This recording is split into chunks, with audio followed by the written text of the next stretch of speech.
ግን ሲሪየስ የሆነ ጥያቄ ነው። አይ ቲንክ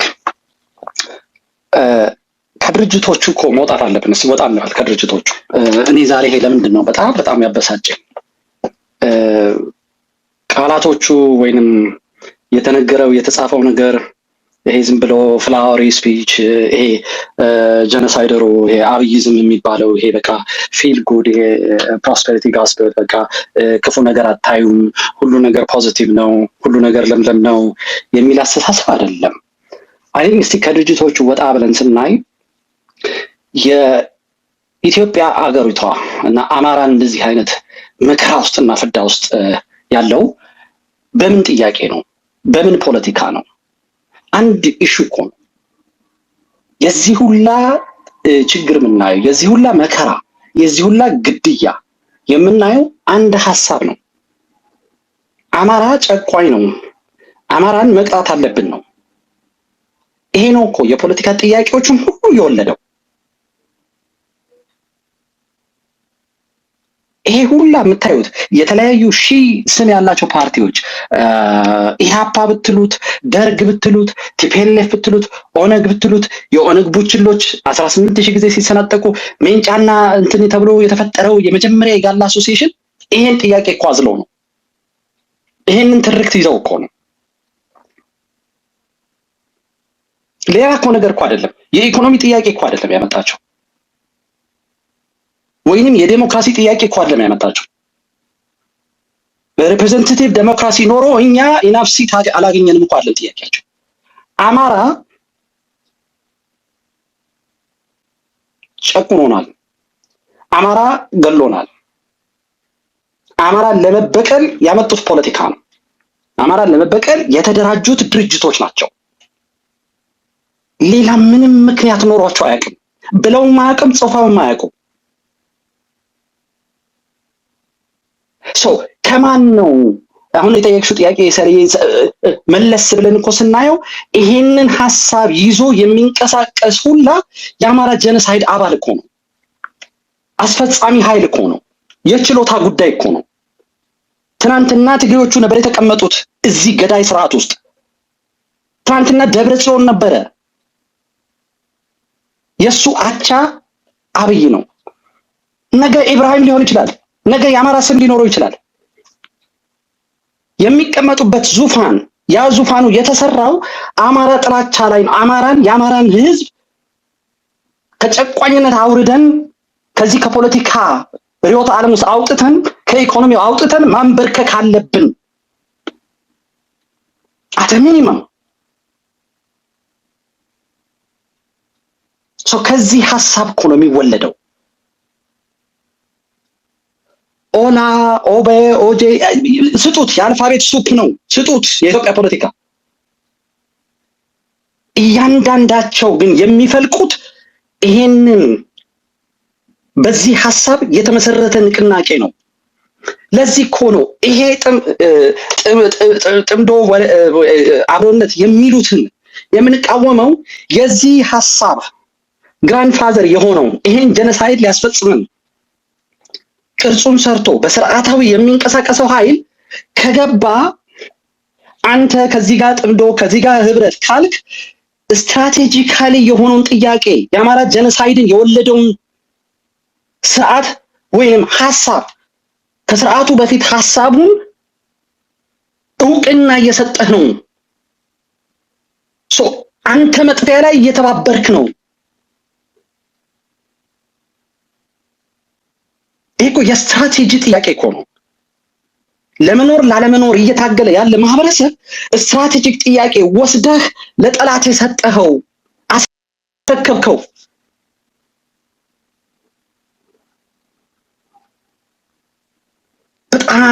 በጣም አሜዝ ያደርገኛል። በጣም የሚገርመኝ ህዝብን እንዴት እንደናቁ የህዝብ ክህደት እየፈጸሙ እንደሆነ እንደነ ሀብታሙ አይነት በጣም የሚያውቅ እያወቀ ጥያቄውን እንዴት አድርጎ እንደሚቀይረው ተመልከቱ። ይሄ ሆኖ ነው ተናግሮታል እኮ እሱ ራሱ ተቀዳው እኮ አለ። ትናንትና ወዲያ ነው ያሰማ ነው ራሱ እኮ ተናግሮታል እኮ።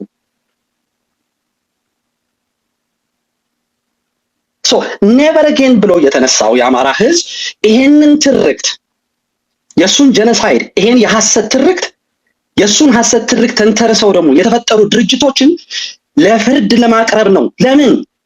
ጀነሳይዱን ለማስቆም እንዴ! አለበለዚያ አይቆምም። ይሄንን ጥያቄ አንግበው የተነሳ ቲፒኤልኤፍ የሚባል ድርጅት ኦነግ የሚባል ድርጅት በህግ ባን ይደረጋል ብሎ የተነሳን ማህበረሰብ እሱ ይወስድና ይሄን ደም አፍሳሽ የሆነ ትርክት እየታገለ ያለ ማህበረሰብ ወስዶ ግላዊ ያደርገዋል። አሁን ጠላቱ አማራ አብይ ነው፣ ሽመልስ ነው፣ ወዳጁ ደብረ ጽዮን ነው። አያችሁ፣ ልክ ይልቃል የሰራው ነው። ይልቃል ምንድን ነው ያለው? ይሄን ህገ መንግስት ከተቀበልክ የአማራ መሞት የአማራ መፈናቀል ቅር እንዳይልህ ጥያቄ እንዳትጠይቅ ህገ መንግስቱን ከተቀበልካል። ከዛ ዞሮ ለቲፒኤልኤፍ ግብርና ሲፈጽም ምንድን ነው ያለው? አማራ ምን አግብቶት ነው ስለዚህ ህገ መንግስት የሚጠይቀው? ሶማሌው ጠይቋል፣ አፋሩ ጠይቋል፣ ኦሞቹ ጠይቀዋል አለ። ያንተን ህልውና በማን ፈቃድ አደረገው? እሱ በሚላቸው ብሔር ብሔረሰብ የሚለው ጥያቄ ሲመጣ የጀኖሳይዳል ተርም ነው የምንለው ለዚህ ነው። መደበቂያቸው ነው። የአማራን ህልውና ጥያቄ ላለመመለስ የሚደበቁባት ጉያ ነች። የሐሰት ትርክቱ የወለደው ጉያ።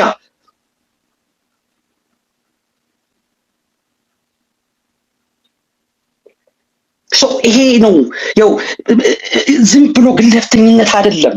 ዝም ብሎ በአይዲዮሎጂ ተነስቶ አይደለም፣ ወይንም ዝም ብሎ በቂል በሞኝ በነፈዝ ወይንም በቁማርተኝነት መጥቶ አይደለም። ይሄን እቃወማለሁ የምንለው የሚፈሰውን ደማችንን ለማቆም ነው። ጀኖሳይድ ለማቆም ነው። ለፍትህ ነው። መለኪያችን የህዝባችን ደም ነው። ጋይዳችን ህሊናችን የተሰዉት መስዋዕትነትን ከፍለው ያለፉት ነገ አማራ እዚህ መከራ ውስጥ አይኖርም ብለው እሱ ጋይድ ስለሚያደርጉን ነው። ለምንድን ነው ይሄ ስቴትመንት ዛሬ እንደዚህ ያናደደ? ለምንድን ነው ያናደደ? ተመልከቱ፣ የሚደረገውን ነገር ኮንሲኩዌንሱን ተመልከቱ። አማራ የቤት ስራውን ሳይጨርስ ወደዚህ አላያንስ የሚባል ነገር መወያየት የጠላት አጀንዳ ነው። አማራን ለመከፋፈል የሚመጣ አጀንዳ ነው ብለን እየረገው ነው የተናገርነው። አሁን እየሆነ ያለውን ተመልከቱ። ይሄ ዛሬ የተጻፈው ተብሎ የተለጠፈው በአፋብን መሪ፣ እኔ በግል አላርገውም፣ በአፋብን በድርጅቱ በ19ኙ እነሱ ሰብስቦ በሚመራቸው ሰው የአማራን የጀኖሳይዱን እውነት የካደ ነው። አዲስ ትርክት የሚያስገባልን ነው። ይሄ ክህደት ነው፣ ወንጀል ነው፣ አጸያፊ ድርጊት ነው።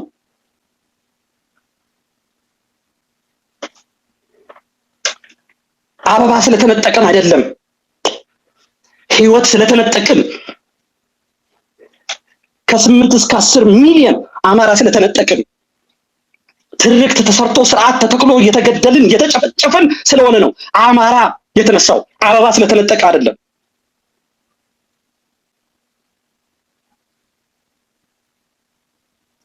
የአንድ ክስተት ጉዳይ አያችሁ። ያው ለቲፒኤልኤፍ የሚከፈለውን ግብር ተመልከቱ። ለዚህ ለጽንዶ የሚከፈለውን ግብር ተመልከቱ። የአማራ ህልውና ትርክት አለው 90 ዓመቱ ነው፣ ከቀኝ ገዢዎች የተቀዳ ነው ብለን ለአንዴና ለመጨረሻ ጊዜ ይሄንን የሐሰት ትርክት መንግለን ጥለን ፍትህን ለማስፈን በደማችን የሰራናትን አገር ለመቀበል ስንነሳ አዲስ ትርክት ይዞልን መጣ። ምን ይላል? የአንድ ቀን ክስተት አደረገው። አበባ ስለተቀማን ትናንትና ስለመጡብን ነው። ይሄ ለቲፒኤልኤፍ የሚገበር ግብር ነው የተሰጠው። አያችሁ፣ ቲፒኤልኤፍ ምንድን ነው ማድረግ የፈለገው? እውነትን ፍትህ እንዳይሰፍን፣ እውነት እንዳትነገር፣ ባዶዎች የሆኑ በእርኩስነት የተሞሉ በሐሰት ትርክት መመስረታቸውን መናገር ስንጀምር ይሄውላችሁ ያ እንዳይነገር የአንድ ቀን ክስተት አድርጎ አመጣው። ያ እንዳይነገር ጀኖሳይዳችን እንዳይነገር እንዲህ በቀላሉ አታዩት። ይችን ስቴትመንት በደንብ ዲዛይን ተደርጋ I'll be very shocked if TPLF is not the author of this እነሱ ይሄን ካልጻፉት በጣም ይገርመኛል። እንዲህ በቀላሉ አትለፉት። እዚህ ውስጥ የታጠቀው በመልካም በበጎነት አስመስሎ በአብሮነት አስመስሎ በፖለቲካ ሮማንቲሲዝም አስመስሎ የሚደረገው የአማራ ጀነሳይድ እና የአማራ ህልውና ትርክት የትግሉ ትርክት እውነቱን እንመሰክርበትን እየተካደልን ነው አይናችን ፊት ለፊት።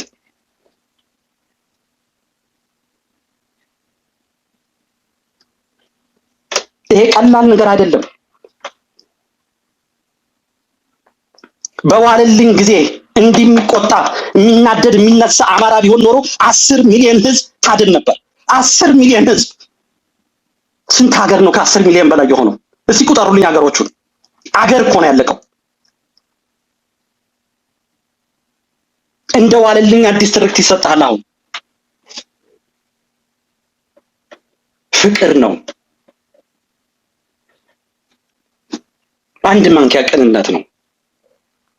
ይሄ ምን መሰለህ አማራ የፖለቲካውን ሂደቱን እንዳታውቅ የጀነሳይዱ ስሩ ምን ያህል የተወሳሰበ እንደሆነ ምን ያህል የተቀናጀ እንደሆነ ምን ያህል አረመኔ እንደሆነ ያለህበት ኢትዮጵያ የምትባል አሁን አዲስ ተሰርታ የተተከለው መንግስት የጀነሳይድ ባቡር መሆኑን እንዳትረዳ ተደርጎ የተሰራ ነው። እንዳትረዳ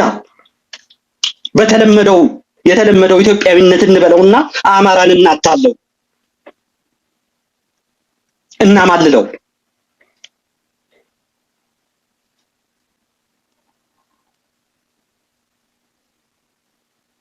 እናማልለው። አዲስ ትውልድ ነን፣ አዲስ ትውልድ ነን፣ አዲስ ትውልድ ነን ያሉት እኮ ኢህአፓዎች ናቸው። አባቶቻቸው በባዶ እግራቸው እየሄዱ ኢንዲፔንደንት አገር የሰጠቻቸውን አባት እናቶቻቸውን ክደው አዲስ ትውልድ ነን። ምኑ ነው አዲስ ሐሳብ? እኔ የአባቴን ሐሳብ ነው የምኮራበት፣ የአያቴን የቅድመ አያቴን ለጥቁር ምሳሌ የሆኑትን። ያንተን አዲስ ሐሳብ ቀደጣ ነው።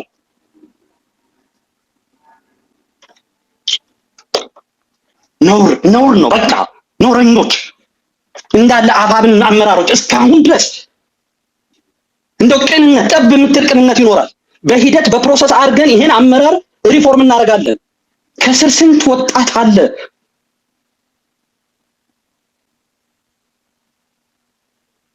ስንት ህዝብ አለ መከራ እየከፈለ ያለ።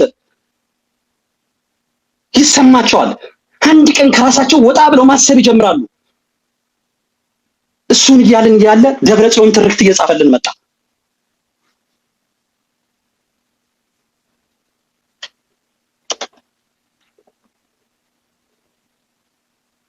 ነውር፣ ግፍ፣ የግፍ ግፍ ነው።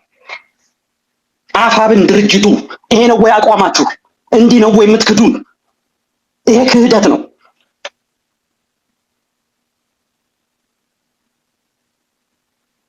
በስሌት በፖለቲካ ስሌት በትርክት ስርዓት ተቀርጾ ጀነሳይድ እየተፈጸመበት ያለን ማህበረሰብ ዞር ብለህ እኛ አዲስ ነን ሁሉንም እንኳን ባያን የምንለው ኑልን ማቀፍ ነው። ትናንትና ቲፒኤልኤፍ አማራ የዘር ፍጆት ፈጽሞብኛል፣ አማራ የዘር ማጽዳት አካሂዷል ብለው ወረቀት ጽፈው አስረክበዋል። ትናንትና የኛዎቹ አፋብን በአንድ ማንኪያ ቅንነት የ10 ሚሊዮን ህዝብ ፍትህ ሊያመጣ ተነስቷል። አታሾፉብን። ይሄን የሚዘገንን የሆነ ፋትለስ የሆነ ባዶ ጭንቅላችሁ አታሾፉብን። ለፋኖቹ ለኢንታየር ፋኖ ከዳር እስከ ዳር ለህዝብ ብለህ ስንት እውቀት ያላቸው አሉ። ስንት ንብረታቸውን ትተው ህፃን ልጆቻቸውን ትተው ለህዝቤ፣ ለታሪኬ፣ ለአባቶቼ፣ ለአያቶቼ ብለው የወጡትን ፋኖች ነው እኔ መጠየቅ የምፈልገው። ከዳር እስከ ዳር ላለው እንደዛ አይነት ባለጌ ጨዋታ ውስጥ አልገባም። በአካባቢ አይደለም የምወጠረው። ከዳር እስከ ዳር ላላችሁት ግን እባካችሁ ትግላችሁን ኦን አድርጉት፣ ያዙት።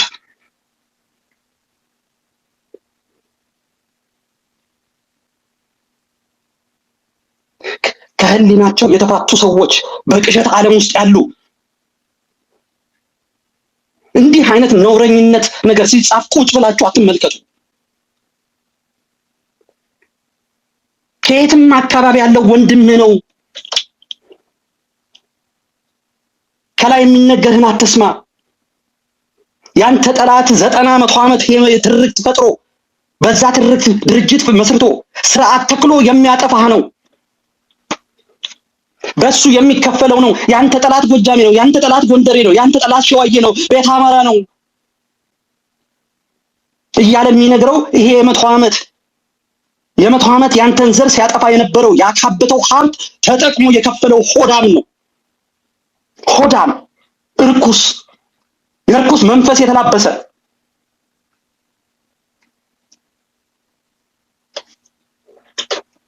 እየተሰራ ያለው ፖለቲካ አይደለም። እየተሰራ ያለው ላይቭ እያያችሁት ነው።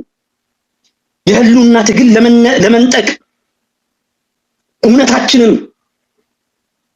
እውነታችንን በሐሰት ለመጥለፍ ብሶታችንን፣ ድርጊቱ የተደረገብንን፣ የተጨፈጨፈውን፣ የታረደውን አንገት ስሜታዊ ነው ለማስባል የሚያስፈልገው ፍቅር ነው።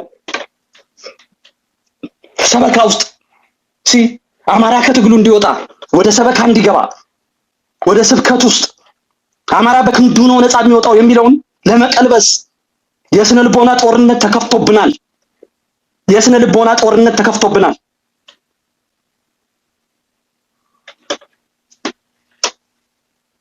እንዲህ በቀላሉ አንየው።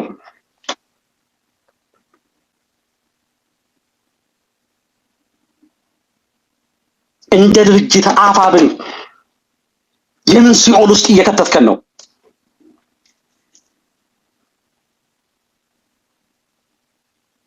ለዚህ ለወጣው ስቴትመንት እያንዳንዳቸው ተጠያቂዎች ናቸው።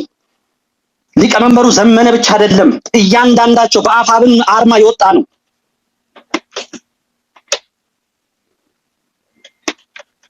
ለምጣዱ እየተባለ ብዙ ነገር ችለናል። ቅድም ጋሽ አዲስ ብሎታል።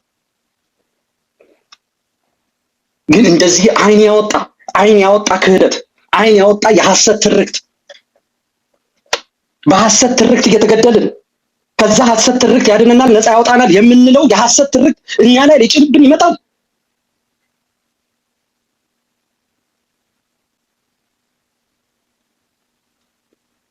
ደም እየፈሰሰ ቅድም ድላዊ ስትነግረን ነበር። እየተቆረጥን እየታረድን እሱ ሳይቆጨን እሱ ሳያናድደን እሱ በርዶልን ሌላ ትርክት።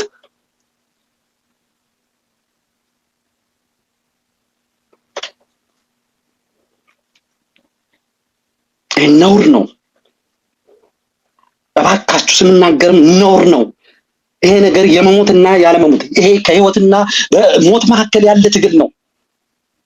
ስንወያይበትም በዛ መጠን እንገብገብ። እስቲ እያንዳንዳችን ስንወያይ አይሻን እናስብ። እስቲ እሸት ሞገስን እናስብ፣ እንድረስለት። እስቲ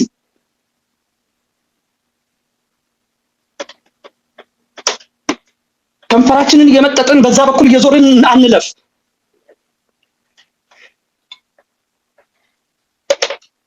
የምንወያየው ዝም ብሎ የፖለቲካ ጉንጫ አልፋ አይደለም፣ የፖለቲካ ስልጣን አይደለም።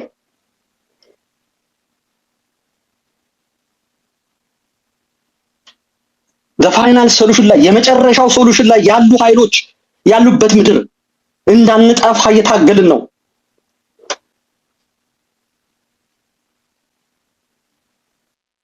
እንደዚህ የምናሾፍበት፣ እንደዚህ የምናላግጥበት፣ በዚህ መጠን በዘቀጠ ጨዋታ በኪንደርጋርተን ማይንድ የ70 ሚሊዮን ህዝብ የአማራ ህዝብ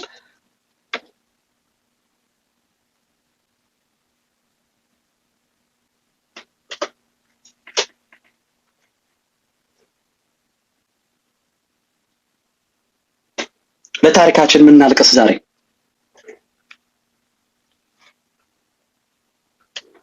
እንዴት እንደወረድን፣ እንዴት ከአማራ እሴት እንደወረድን እንዳፈነገጥን፣ እንደዚህ ማይንድለስ ሆነናል።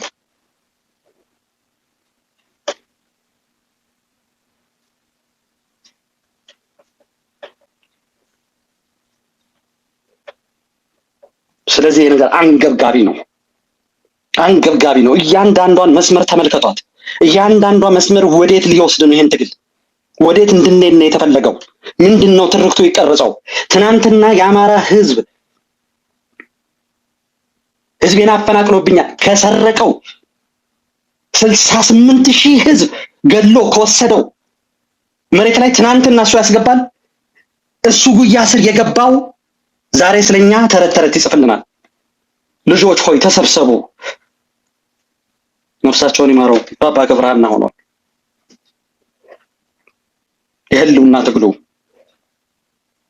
ይሄ ነው። የፖለቲካ አዋቂዎቹ ፖለቲካ እንደዚህ ነው የሚሰራው ይለዋል። ንቃ። የህልውና ትግል ላይ ፖለቲካ እንደዚህ ነው የሚሰራው። ከሰይጣንም ጋር ቢሆን ከአማኝ ህዝብ ወጥቶ ከሰይጣንም ጋር ይማል።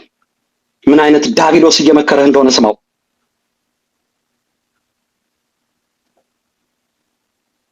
ታሪኩን ያበበው ጊዮርጊስን ይዞ ነው እንጂ አጋንንትን ይዞ አይደለም። ምኒልክ ነውረኛ ከሰይጣን ጋር ሆናለሁ የሚል አማራ ደግሞ አለ።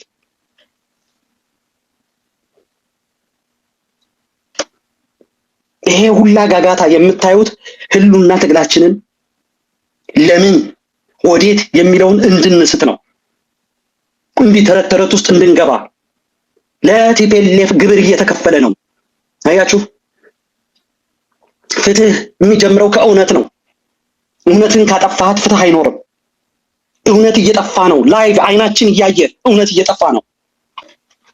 ጀነሳይታችን እየተካደ ነው። ህልውና ትግላችን እየተቀየረ ነው። በአንድ አበባ እየተመነዘረ ነው።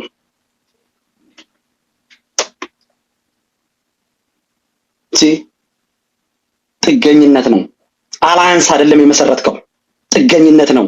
እሱን ለማስቀጠል እየገበርክ ነው። ያንተን እውነት እየካድክ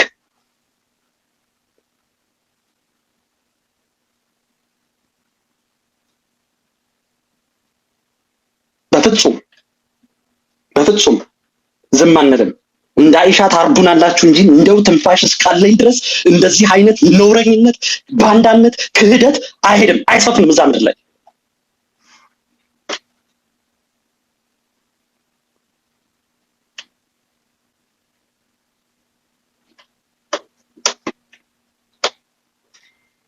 ይህ ነገር ቀላል ስቴትመንት አይደለም፣ አንገብጋቢ ነው። ሀዘን ላይ ነው፣ ጥልቅ ሀዘን ላይ፣ እልቂት ኤቭሪዴይ። የእድሜ ልክ ለቅሶ ቤት ነን ያለን።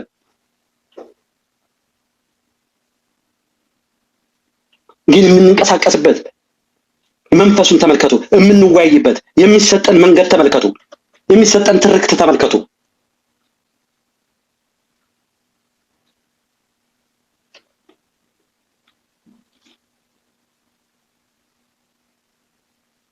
ቀይ መስመር ታልፏል። ቀይ መስመራችን ታልፏል።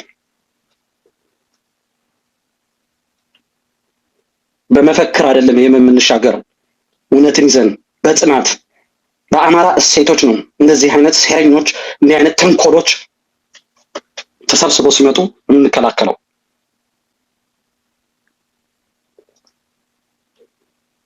እኛና እነሱ የምለው ነገር የለኝም። 19 ሰዎች ናቸው ለዚህ ተጠያቂዎች። 19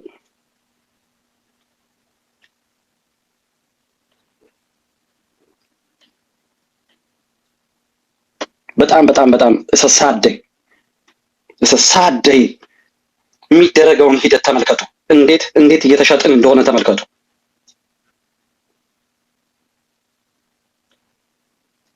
የሚወጡትን ወረቀቶች ተመልከቱ። ይሄ ጽንዶ የሚባለው እንዴት ሊያጠፋን እንደተነሳ ተመልከቱ። እሱን ለማስቀጠል ምን አይነት ግብር ውስጥ እንደገቡ ተመልከቱ። እውነታችን እንዲደበዝዝ በአስመሳይነት ኢትዮጵያዊነት በሌላ ፓኬጅ መጣ። እንደገና አማራውን ለማላለል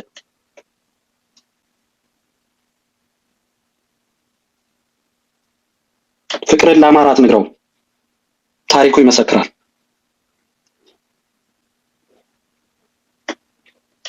ስለ ፍቅር መጽሐፍ ከፈለክ በትግርኛና በጋለኛ ጻፈው፣ አውሬዎቹ እንዲያጠኑት። ግን ትግላችንን እንደዚህ አይነት አጭበርባሪ መንገድ ውስጥ አትከቱት። ቴንክ ዩ ሰሊ፣ ቴንክ ዩ ወዳጅ።